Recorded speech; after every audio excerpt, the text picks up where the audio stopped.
Back in the ham shack. I set up over here. This is where my laptop's going to be able to go. I have a wireless adapter and like this high gain Yagi antenna. I'm going to try to use to get internet to the house. If not, try to run a router out here. Got my AZU amateur radio world map set up here. So right now I'm trying to get my antennas ran. So I was going to mount them off the roof, but now I think what I'm going to do is I've been using my bow and arrow here, and I got to line up over that limb, and I'm going to pull the center conductor for this dipole up there, and then I'm going to run the leads out that way and over towards the tree that way. So right now I need to get some paracord untangled, and I'm going to run it over that limb, and we're going to pull this up. So we'll see if that works. But yeah, then I'm going to need to use the bow to run another line for running a dipole off that way. After that limb up there right in the center of the screen, I want to get another line over that, and I'm going to pull up my J pole, which is currently mounted at 2x4 down there. I'm going to just use a rope and pull it up. I was originally going to mount that off the roof, but I think that's going to be hard. Same with the solar panels. What I think I might do instead of mounting to the roof is just run a line of wire down there and then just have them mounted on the ground. And that way I can actually point them, which would be more efficient. But that's what I'm working with. So let's go untangle some paracord. So my 1,000 feet of paracord I bought a while ago came in this box, and I regret not buying it on the spool because it's now in one big knot and it's kind of a complete pain.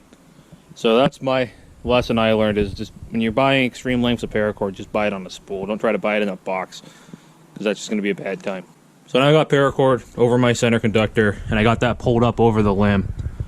So now we can pull this up after I get this lead going that direction through that V.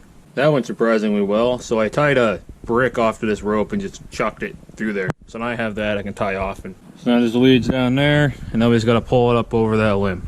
Okay, well, it didn't quite go to plan because the rope pulled off as soon as it got up to the top. But with the ladder and with that net over there, I now at least have this conductor this way. So now I can pull the main antenna up and dump the other antenna, and we're going to go that way with it. I don't know how well this comes across in camera, just how ridiculous this is, but this thing's massive. Antenna goes like, it's got to be at least 100 feet long. I don't remember exactly how long it is. I'll have to look that up later. But now I'm ready to pull that conductor over here up, all the way up the top limb there.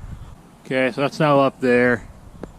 And I got this rope that comes down here, so at least can do a little bit about adjusting it and kind of retrieving it like a flagpole if I had to. So my antenna's now actually ran, so that's good. So over here it's just tied around this tree. There's the end of the connector, so it's about 10 feet off the ground there. And it goes all the way up to there. The center conductor is, that has to be probably 40 feet off the ground. It's above the top of the roof of that.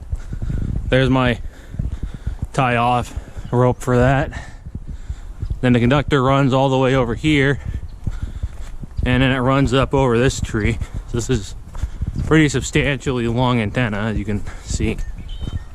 So antenna comes up, runs over this limb,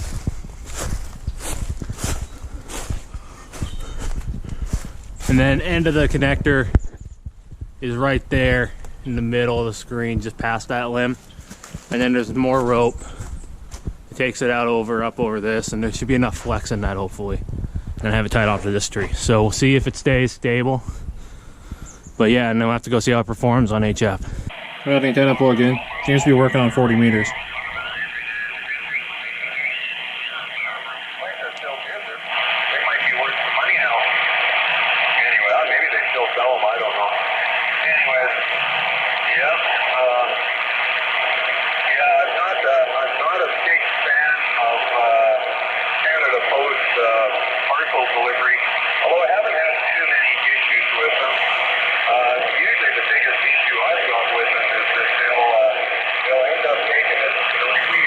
So the next step is going to be getting my J pole mounted. I already have it attached as 2x4. I'm having a hard time getting rope up over the tree where I want to try to hang it, so I might need to figure something else out. Because yeah, now I got all this white string stuck in this tree around all my stuff. So I'm gonna have to figure out how to get this out. It's hard because it's so high off the ground, it's hard to get to.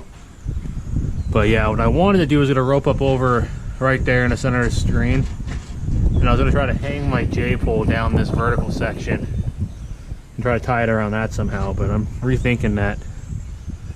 So yeah, I don't know, I have to figure out how to get this string out of the tree now because it kind of looks bad. Well, I think this is where I'm gonna end off on this because it's about all the energy I have to put on this, but I'm already gonna go play some more with my Icom 718 now that I have an actual antenna hooked up to it and see how much I can hear now. So next time we'll see what I can do about getting that other 2-meter antenna installed and then also doing some more work in the machine shop.